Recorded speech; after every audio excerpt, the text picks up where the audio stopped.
Sa montre de poche a soudain glissé. L'extérieur de l'anneau lumineux a vieilli vite. La photo de sa fiancée s'est aussi rapidement dégradée. Mais l'homme a néanmoins activé résolument la machine à voyager dans le temps. Instant.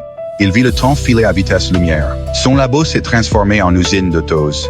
Les robes en vitrine raccourcissaient toujours plus. Les gratte-ciels surgissaient un par un. On lança non seulement des satellites, mais aussi une base sur la Lune. David a finalement arrêté la machine temporelle. Le temps s'est arrêté en 2030. Voyant la cité futuriste inconnue, David n'a ni peur ni hésitation. Il est allé directement au musée dans 100 ans. Il voulait un moyen de changer le passé, pour sauver sa fiancée décédée, mais l'assistant lui a dit que les humains ne peuvent pas revenir au passé. Ça l'a beaucoup déçu.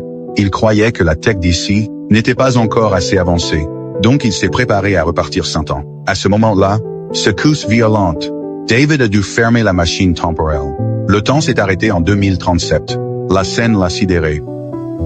L'ancienne ville futuriste prospère, réduite en ruine en 7 ans seulement. Sur ce, un patrouilleur a vu David, et l'a aussitôt voulu arrêter. David allait résister. Mais soudain il remarque que la Lune se désintègre.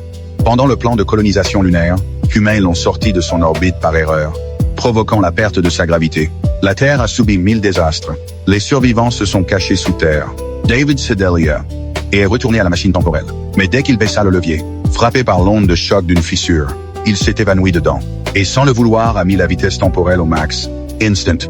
Le monde autour est devenu désert, avec le mouvement de la croûte terrestre, les rivières en collines, et collines en plaine. Personne ne sait combien de temps. La surface rapid. David a repris conscience. Il a usé toute sa force pour éteindre la machine temporelle, déjà 800 000 ans. Quand David se réveilla, sur une falaise raide. La falaise pleine de maisons bois. Clairement une civilisation tribale, bientôt les membres l'ont découvert.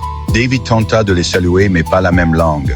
Seule une femme étudiait d'anciennes ruines, et pouvait à peine lui parler après. Ceux qu'il venait du passé. La femme l'a accompagné chercher la machine temporelle. David allait vérifier quelque chose quand il entendit un rugissement. Les deux rentrèrent à la tribu. Un monstre est apparu dans la jungle. David se leva vite et fuit avec eux. Mais ils tombèrent dans une embuscade monstrueuse. Les monstres lancèrent des fléchettes sur la foule. Beaucoup touchés aussitôt. La femme, aussi touchée, traînait sous terre. Les autres n'ont rien fait. Même pas l'idée de résister. Sur insistance de David, un gamin l'a mené dans une grotte, disant que le sage leur dirait la vérité. Ce prétendu sage était bien l'assistant intelligent de la bibliothèque sous sa guidance. David l'a enfin trouvé, s'approcha pour lui parler, mais la femme regardait droit devant, suivit de son regard, et a vu un homme livide. C'était l'un des survivants de la destruction lunaire, des humains réfugiés sous terre, dans l'obscurité et la compétition brutale.